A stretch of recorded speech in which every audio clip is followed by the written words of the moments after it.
Debate Bola 4 Linhas começa agora a falar do Botafogo, que por um Souza e um travessão não conseguiu os 3 pontos em São Januário, empate em 2-2, e o Bahia, minha gente, segue invicto no Campeonato Carioca.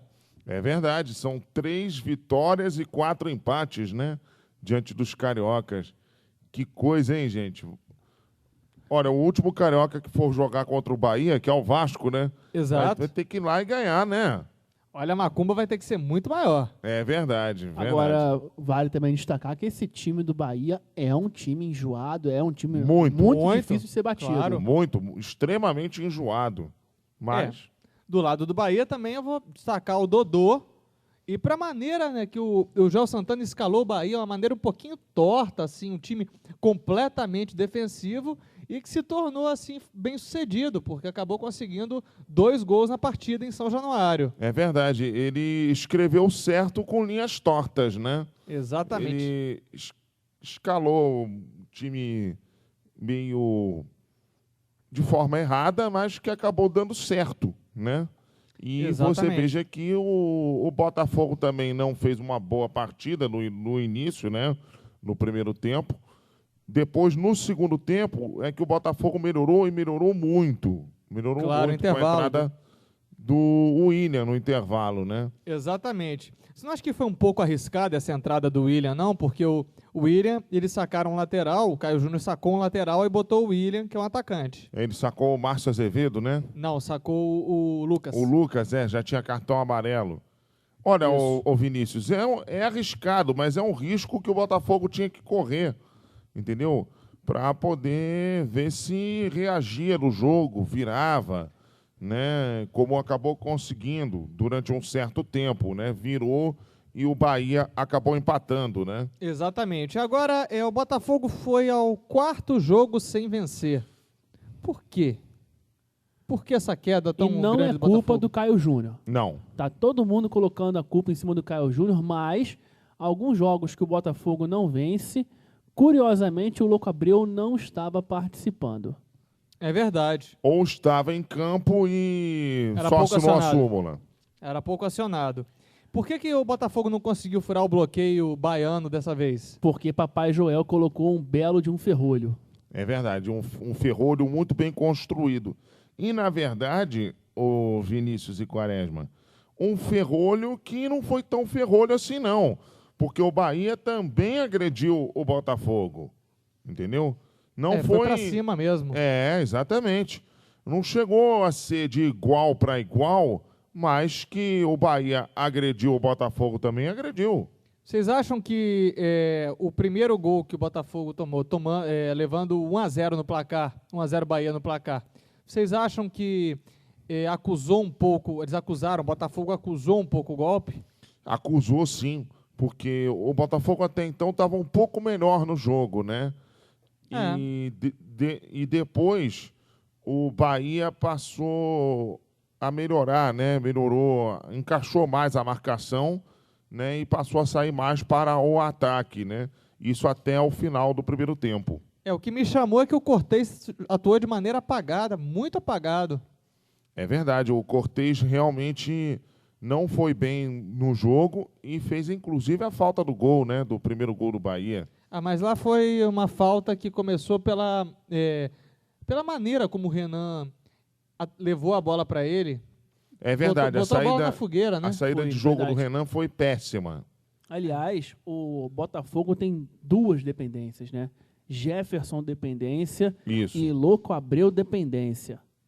Então, por que vocês já acham que o time só sabe jogar com centroavante fixo? Eu acho que o Botafogo tem 3 dependências. Jefferson dependência, Louco Abreu dependência e Elkerson dependência. Se for assim, aí eu te pergunto, tem Michael Suel dependência?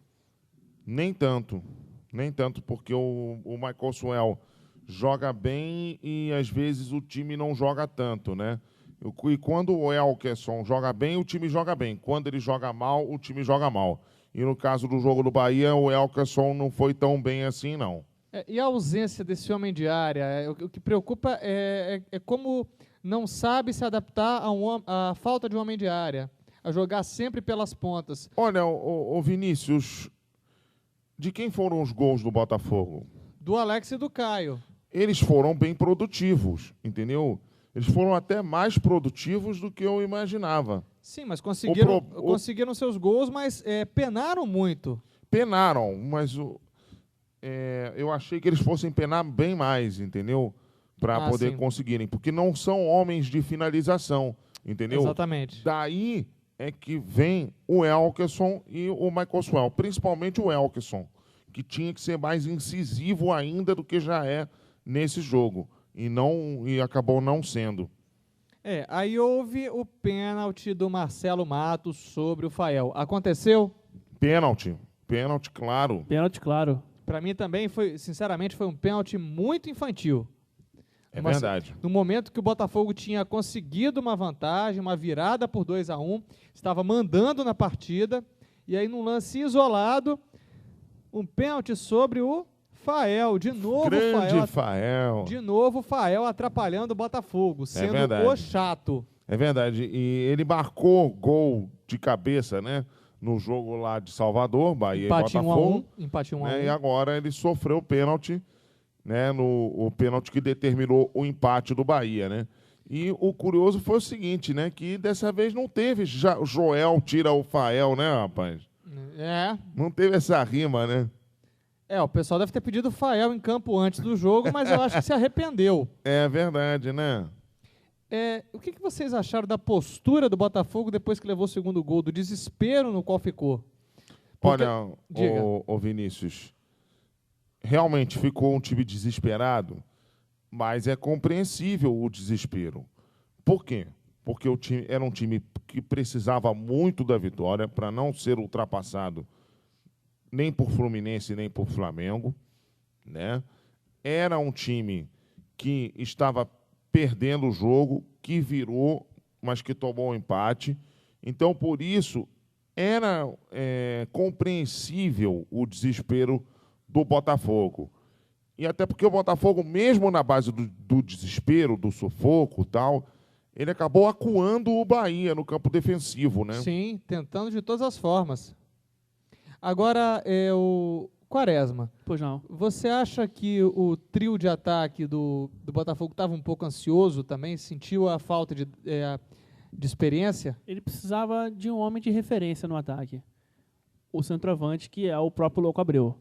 E isso ele não tinha, mas a equipe do Botafogo jogou muito bem até, por sinal, foi para cima do Bahia, não ficou intimidado, porque Joel já havia passado pelo Botafogo. É verdade. Agora, a nota triste foi o senhor Souza, que ficou fazendo gestos para a torcida do Botafogo, fazendo choro, ficou provocando realmente a torcida do Botafogo sem nenhuma necessidade, hein? É verdade.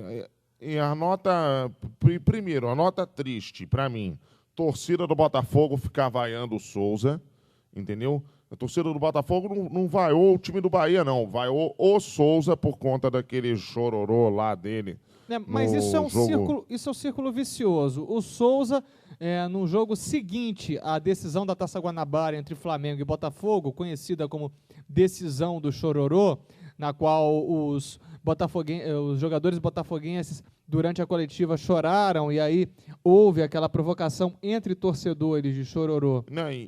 Os jogadores botafoguenses e Bebeto de Freitas também. Exatamente, bem lembrado, Bebeto de Freitas também. Aí o Souza, no jogo seguinte, que não é contra o Botafogo, ele vai e me faz esse gesto de chororô. É claro que vai ser hostilizado pela torcida botafoguense sempre. Acho que até se jogar pelo Botafogo um dia. Mas eu acho que já são 3 anos depois disso, né? Tá na hora da torcida do Botafogo tentar esquecer um pouco disso. Torcedor tem rancor, infelizmente. Infelizmente. Mas também o Souza começar esse tipo de provocação realmente é lamentável. Mas não foi. Não é um fato isolado. A provocação não foi. A provocação foi o Souza quem começou, mas o fato foi quem começou foi o Botafogo. Não foi o Souza, não. Hostilizou por causa de memória. Realmente, Sim. Isso vai acontecer. Algumas situações são sentidas. Você criticar, chincalhar o time e a torcida, o torcedor vai lembrar. Porque uma coisa é você vaiar o adversário, que é uma coisa até normal, né? Porque você está lá para torcer para o seu time e não para o time adversário. Exatamente. Agora, outra completamente diferente é você vaiar um determinado jogador do adversário. Agora, o símbolo de toda a luta, de toda a garra com a qual o Botafogo buscou esse resultado, de fato, foi o último lance.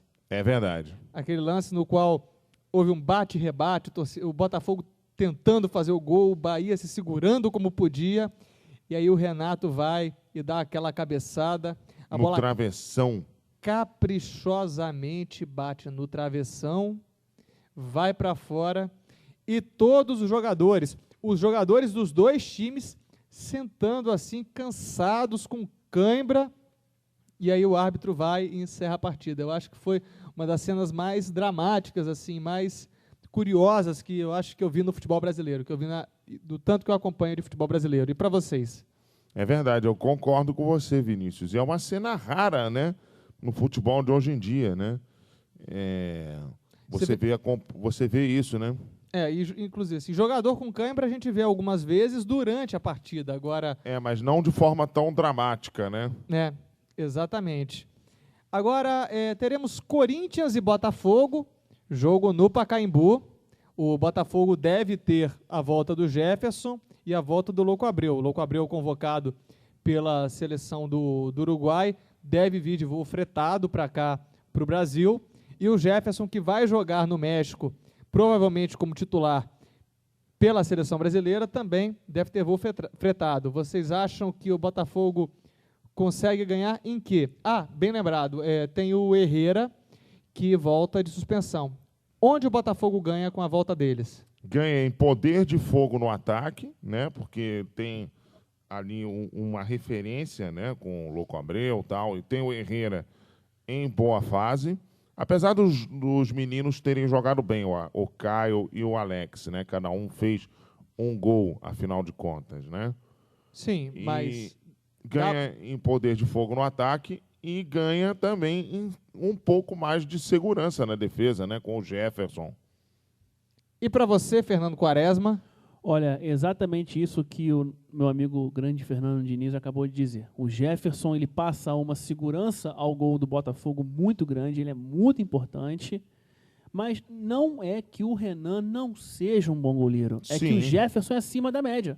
Com certeza. Também acho. O Renan é muito bom goleiro, só que tem que o Jefferson é excelente.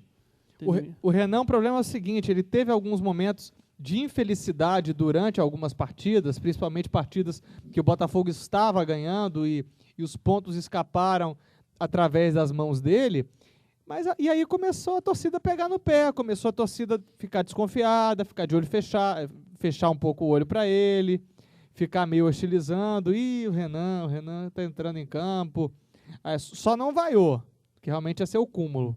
O torcedor vai quando soubesse a escalação do jogador. É verdade. Mas eu acho que deviam confiar um pouquinho mais no goleiro Renan. Eu também acho e volto a repetir, o Jefferson é acima da média, então não tem como você comparar qualquer outro goleiro, principalmente do Campeonato Carioca, próximo do Jefferson. Exatamente. Não tem como. O bloco botafoguense vai ficando por aqui, um bloco em homenagem ao nosso técnico Guilherme. Nosso Guilherme está aqui, ele é botafoguense de coração. Muito obrigado aí por toda essa ajuda que você está dando para a gente agora, principalmente nessa experiência, a gente fazendo também via TwitchCam, ao vivo, para os amigos do Twitter. O Lucas não joga, suspenso pelo 3º cartão amarelo. Mas, recado final de Fernando Quaresma. Olha aqui, o Lucas é outro jogador também, que é um belo lateral direito e precisa ser mais explorado. O time do Botafogo é muito compacto e tem gente aí falando do Santos. Com certeza, o jogo contra o Santos será duríssimo, mas não quer dizer que o Santos vai sair como o grande vencedor da Vila Belmiro. Vai ter que suar muito para ganhar do Botafogo. E, francamente, o Lucas se torna um jogador genial perto do nosso amigo, bem lembrado, o Alessandro. Francamente, Até o hidrante se torna genial, né? Exatamente. O nosso amigo Guilherme certamente deve concordar aqui com a gente. Mas o Lucas é muito bom jogador, sim. O Lucas, sim, eu acho ele um lateral acima da média. Então vem cá, amigos. Se nós temos o Rosário Eterno, o Wellington Ídolo, o Alessandro seria o gênio? O craque. Fica craque, aí né? para os amigos do Twitter. Recado final de Fernando Diniz para o bloco botafoguense. Bom, meu recado final, no caso do Botafogo, vai aí para o técnico Caio Júnior, né? Que ele não teve culpa nesses resultados, não. Concordo com vocês, né? Eu acho que a torcida do Botafogo tá pegando no pé dele demais e acho que a torcida tem que parar com isso, né? De pegar no pé do Harry Potter Caio Júnior, porque ele tá tendo que lidar com desfalques e isso é complicado a essa altura do campeonato. Sem dúvida. No meu recado final, torcida, dirigentes e jogadores alvinegros. Nada de apego àquela frase famosa, tradicional, a coisas que só acontecem ao Botafogo. Na verdade, nesses jogos sem vitória, houve coisas que não deviam ter acontecido ao Botafogo. E que acontecem a todos os clubes. Exatamente. O clube vai oscilar. São 38 rodadas, uma hora o time vai sentir aqui e ali. O Quatro Linhas quer uma formação de verdade e por isso está em campo com a Unicarioca. Ensino superior de qualidade nas unidades Rio Comprido, Jacarepaguá, Meier, Bento Ribeiro, Centro e o projeto de Três Rios. Venha para a Unicarioca e coisas boas irão até você. Acesse o Quatro Linhas pelo blog também, radioquatrolinhas.blogspot.com. O 4 é por extenso, radioquatrolinhas.blogspot.com. Ou pelo canal no YouTube, youtube.com/blog 4 linhas. Dessa vez, o 4 em numeral. E essa expectativa que esteja sendo legal para vocês aí, nossa experiência de fazer o programa via Twitchcam. Quatro Linhas, a comunicação está no ar. A gente volta depois do intervalo falando da derrota do Vasco, da derrota que tirou a liderança vascaína. Agora o líder é o Corinthians. Fique ligado.